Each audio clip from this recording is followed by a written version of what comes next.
Hi, I'm Sidney Galpern from simicakes.com, and today I'm going to show you the technique of pulling Isomalt. So I heated up my Simi Isomalt in the microwave for about 30 seconds and then 15-second intervals until it was a liquid.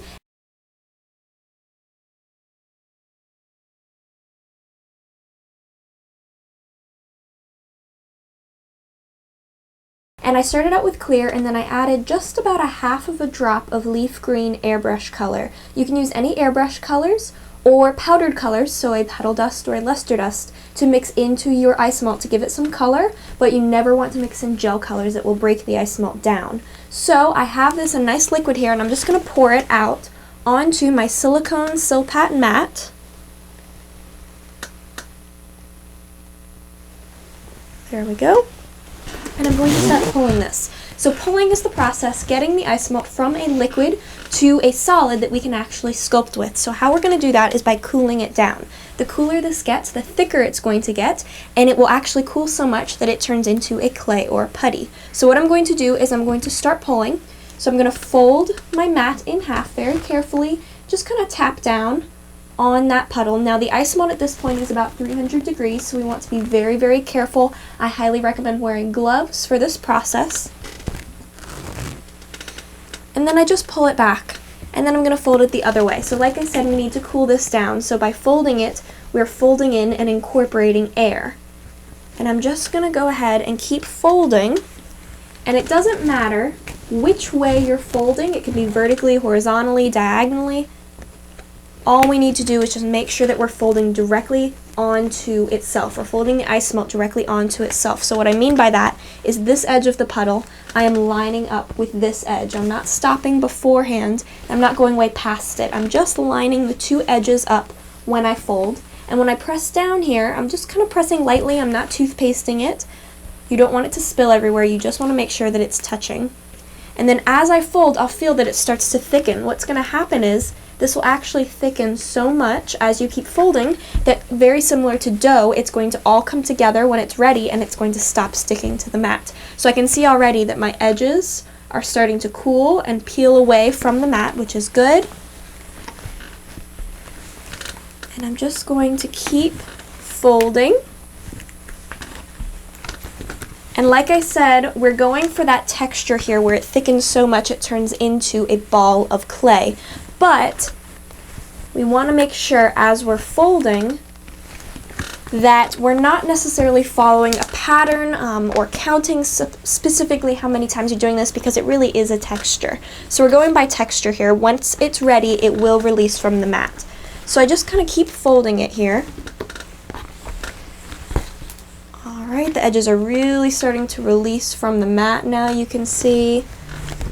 Now this is actually going to get to a point, and it looks like it's at this texture now, where it's going to start releasing from the mat. So I'm just going to hold one side of my mat, hold the other side, and rip it back, and you see how it completely released from the side that I pulled back. So now that it's at this texture, I'm going to start going a little bit quicker to get it to release, because what we're doing is we're cooling this down with every fold, right? But the more that you fold, the more it thickens, and if you fold it too much, there is such thing as over pulling, where what's going to happen is it will actually get so cool that it's going to completely solidify, and it won't be pliable enough to work with it anymore. So we want to get this to release also off of the mat as soon as possible, and you can see now that it's releasing from my mat, so I know that it's ready, okay? Now at this point, I still would be wearing my gloves at this point, but we're going to go ahead and start folding it. So at this point, it is technically ready to use, but it's still a little bit too hot. It's a little bit too soft for what I like to work with. It wouldn't really hold any shape. So we're going to start pulling this. As I pull, I'm just going to fold directly onto itself here. Okay, so you see when I'm folding, I'm only really folding it in one direction. Okay, I'm not kneading it like you do with gum paste and fondant. I'm not twisting it. And that's because if you look, you can see all of the streaks and the lines that are getting into my Isomalt every time I fold. That's all the bubbles that you're incorporating into your Isomalt. So if I were to twist this up purposely or knead it, the lines would kind of be going zigzagged, and it's not going to be a consistent look or a consistent temperature. Temperature is really important to this because if parts of it are cool and parts of it are warm, the cool parts are going to be hard, the warm parts are going to be soft, and it's going to be a very uneven texture to work with. So I basically just keep folding. You'll see it gets that really nice satin the more air you incorporate in, and you just want to keep folding it until it's the texture that you like. So if you underpull it and don't fold it enough, it's actually going to be very, very soft. It's going to stick to your gloves while you work with it, and it's not going to hold any shape. But again, if you over pull this, it's going to be rock hard. It's going to snap whenever you try and make something. So it's really about practicing and, you know, doing this a few times until you get a feel for that texture that you need it to be at.